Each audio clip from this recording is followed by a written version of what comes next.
siya. Tikman natin.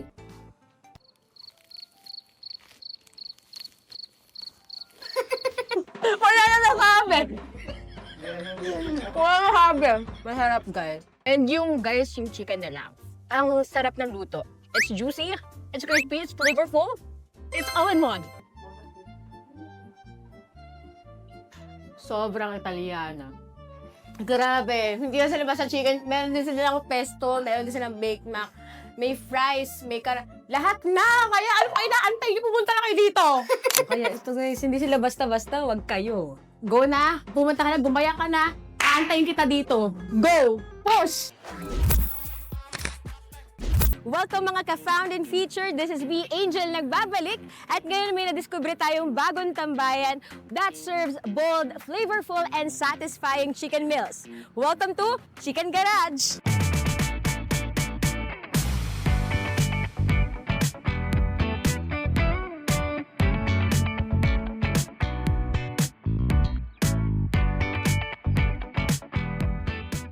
So today, kasama ko ngayon ang owners ng Chicken Garage. Yan, si Chris and si Gino.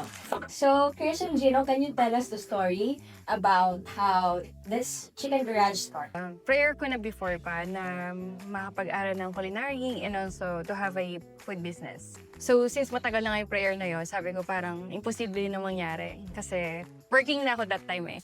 And then, nakagraduate na rin ako sa marketing. So, parang imposible na support na ako ng parents ko sa pag-aaral. Parang natabunan na. No? Oo, parang nawala na sa isip ko yung na mangyayari pa siya. Pero God's plan is talagang perfect. And si Lord yung gagawa ng way para mangyari yon. So, ang ganda ng timing kasi i-return to office na kami dapat. And then naka-receive ako ng sponsorship sa culinary ng libre. Sa San Fernando, Pampanga. So, ayun, nakasama ako sa nabigyan ng sponsorship. And then, bumalik yung dream ko na magkaroon ng food business. So, before we get married, nag-decide kami na, pag dinala niya na ako dito sa Lipa, kasi galing akong Pampanga eh. So, pag dinala niya na ako sa Lipa, magtayo tayo ng business.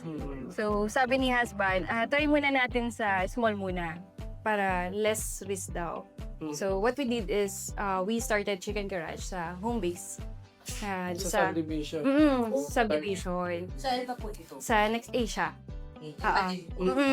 Sa Next Asia. Then, inaral namin yung target namin. So, po residents ng Next Asia. Sabi namin, sige, try natin mag fried chicken. Yun yung first concept, fried chicken talaga. Kaya lang sabi ko, parang hindi ito yung forte ko, yung mag-fried chicken. Tapos, pinaalala niya sa akin yung lola ko kasi. Na lagi ako pinagluluto ng chicken wings. And then, sabi ko, sige, try na natin na mag-chicken wings kasi going back naman, yung mga friends ng lola ko, sarap na sarap sa chicken wings. So, sabi ko, baka naman sasarapan kasi friends ng lola. Pero try natin na ipatikim sa mga strangers, which is yun nga, sa mga residents ng Next Asia. So, ang ginawa namin, inaral muna namin kung may demand. So, para maging safe lang din, nag-chat kami sa group chat Next Asia. Kasi sa Next Asia, meron silang marketplace din doon. Oo. Where you can post kung anong gusto mo iset. So, nag-post kami na a week before na magkakaroon kami ng chicken wings. Tapos, 2 days na lang, mag-opening na kami. Wala pa rin chat for advance order. Sabi ko, parang wala atang demand ng chicken wings. Nalungkot pa ako noon. Tapos, then, nung pagkagising ko, mga Saturday nun, Monday start namin. So, Saturday, bilang may nag-chat na isa na gusto kong tikman yung chicken wings nyo. 3 flavors yan, which is the soy garlic, honey butter, and spicy buffalo. Doon kami nag-start na flavors. Then, isa lang yung nagtiwala. Talagang, alam mo yung napabangon ako sa kama. Bagong gising ka nun. Bagong gising ako noon. Tapos punta na ako agad sa supplier. Sabi, punta tayo south, mamili tayo ng ingredients. So, ayun, tinuloy-tuloy namin. Tapos yung first day namin, naka 5 customers kami. Masaya yung And then, 4 to 5 months din tayo home base. 4 to 5 months din kami home base. Tapos nung 1 to 2 months, syempre parang nagda-doubt ka pa dahil sanay ka na 10-25 sumasahod ka eh, di ba? Pero sa business, parang kapag walang customer, wala kang kikitain. Pero, yun, tuloy pa rin. Kasi yun yung pangarap namin, ganyan. And then, eventually, nagkakaroon ng Bilao, no? Oo. Bilao chicken wings. Every time na may mga handaan sa mga neighbors na order sila sa amin. Oo. Yung parang nakakorte So, ayun, nakakatawa kasi pag may bisita sila, may chicken wings po ba kayo? Yun. Oo, naalala na. So, ayun, 4 to 5 months kami home base. And then, nung magsi 6 months na, nagplano kami na Maghanap na ng Physical store. location, kung saan pwede mag-put up ng physical store. Ako naman, magte-10 years na sa work. Parang tagal na rin yung 10 years, kaya I decided na mag-quit na, tapos mag-focus na kami dito. Chicken Garage. So, how is the business going so? Kamusta po? expectation versus reality. Oo. Kala namin madali lang. Oh my God. Oo, magtayo ka lang na daming pupunta. Pero hindi pala. It's not easy. It's not always butterflies. Hindi naman agad-agad bibigay ng Lord yung blessing eh. Kumbaga, may tinuturo pa siya. Which is yung maging humble kami. Kasi akala namin dali lang. Kasi parang nagpo-forecast na kami. Ito yung magiging sales natin. Pero hindi pala. Hindi siya. Ito yung inventory namin. Dami na. Baka meron kaming na-expect ng mga customers, ganyan. Pero iba eh. Which is, yun, good thing naman kasi tinuruan kami maging humble, maging patience. Kaya naman, kapag may blessing, may mga customer, kahit isa, dalawa, tontuan na kami. Kasi nawala yung yung pagiging grateful nung nakikita namin parang konti. Hindi na namin nakikita yung blessing. Kasi nga, yun nga, nakatingin kami doon sa expectation namin. Which is, inalis namin yun. Kaya naman, every customers na pumapasok dito, sobrang grateful kami. Kaya, yun naman yung prayer namin, na maging blessing kami sa kanila every time na pasok sila dito. Ito yung nagtutunan natin. Dito sa whole journey po natin. We're still young kasi 4 months pa lang. Parang baby pa lang talaga. Kaya yung mga tutunan, tuloy-tuloy pa rin. Andiyan pa rin yung mga struggles. Kailangan lang namin makita kung ano yung good thing about every mistakes. Sa akin naman more character yung binibuild. Yun yung parang masasabi kong tinuturo sa akin. Kasi yung product nandiyan na yan eh. Yung place, yung nandiyan na yan. Pero yung character natin, yun yung pinaka-inaayos talaga ng Lord, yung faith natin sa Kanya. Kasi once na binigay yung blessings, parang dapat nandun pa rin yung good character. So, naniniwala kasi ako na inaayos mo ng Lord yung character before ka i-bless. Hi everyone! We're inviting you here sa Chicken Garage. We're located at Pilay Girl Street, Barangay Sabang, Lipa City, Batangas. And we're open from 11 a.m. to 9 p.m. Available din kami sa Grab, Foodpanda, and other delivery services. Guys, nagbabalik tayo muli para tikman naman ang kanilang best seller. Yan. Dahil ito ang kanilang specialty. Talaga dito ko lang narinig ang cheesy dynamite. Ito ang una natin titikman. Yes, pasabog. Dahil matapang ang loob natin, ganyan tayo titikman na natin. Hindi masyado mataas yung tolerance ko sa spiciness. So, pasok naman to. Hindi pa naman ako natitiri-eyed. Kaya, i-try nyo yung cheesy dynamite. Super recommended. At yun ang ating pang-unang flavor pa lang para yung mga sunod. Sunod nating tikman ay, ito, soy garlic naman. Tamang lang siya. Tama yung tamis niya. And nagko-complement well yung mixture. Mixture! Oo, yung garlic and yung soy. Wow, perfect! Love this. And ito, ako kasi, medyo basic bitch lang talaga ako sa mga chicken wings. So, ito usually yung in-order ko and garlic parmesan. Pero, favorite ko talaga yung cheesy dynamite. I would go for cheesy dynamite, guys. Try nyo ha. Anong next natin? Sige, gusto ko nitong fries. Itong fries na to, may kasama daw siyang poppers. Na ang ay spicy buffalo. So, tikman natin. And ang tawag sa gantong fries ay crinkled fries plus the chicken, spicy buffalo.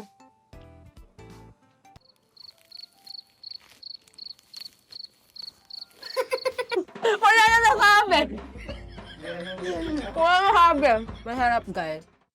Okay. Kasi hindi na siya basta fries, may kasama siyang chicken. Kaya nakakabusog siya actually.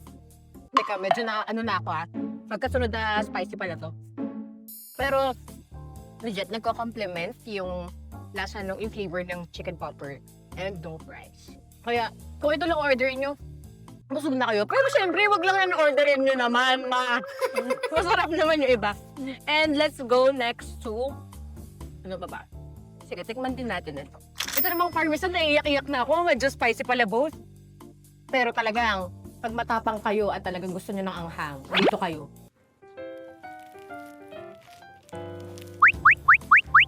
Talagang yes! 5 out of 5. Ito talagang go-to ko before. And gusto ko yung pagka-rich niya sa parmesan. Parmesan talaga ako. I'm a cheese lover too. Like MJ. MJ, shoutout naman, madam.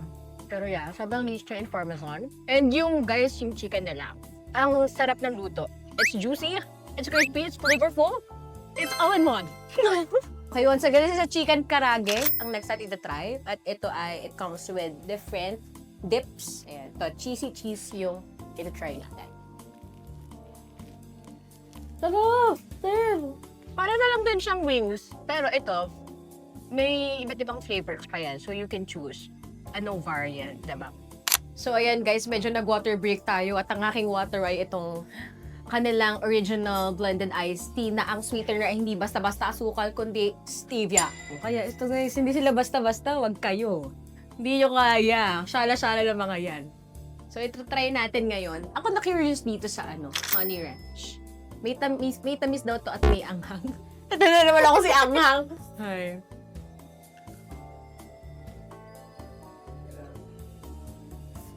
Juicy talaga yung loob niya.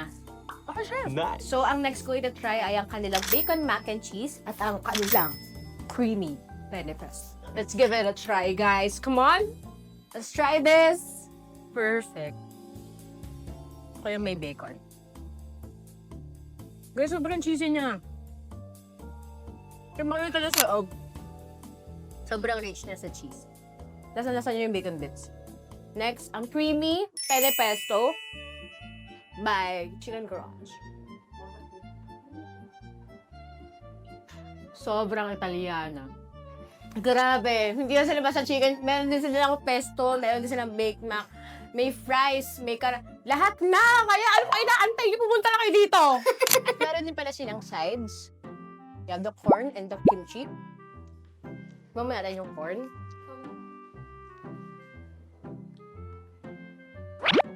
Diba?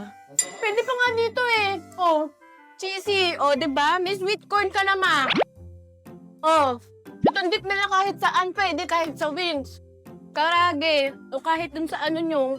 Perfect. Uy, nga, pwede na talaga. Guys, actually, hindi ako kimchi lover. Pero, matitingnan natin kung gustuhan ko to. Sige, let's try it lang ha. Para sa mga kimchi lovers dyan. Kaya pala lasa ng kimchi, parang may alak siya. Okay din naman pala. Okay lang yung lasa niya. Oh, panis! Dito ka lang matikman yung Thank you po! Feeling. Parang tayo ng pamilya, no? Yung mo. Ay, may kimchi din siya! Java rice, guys. Tikman lang natin.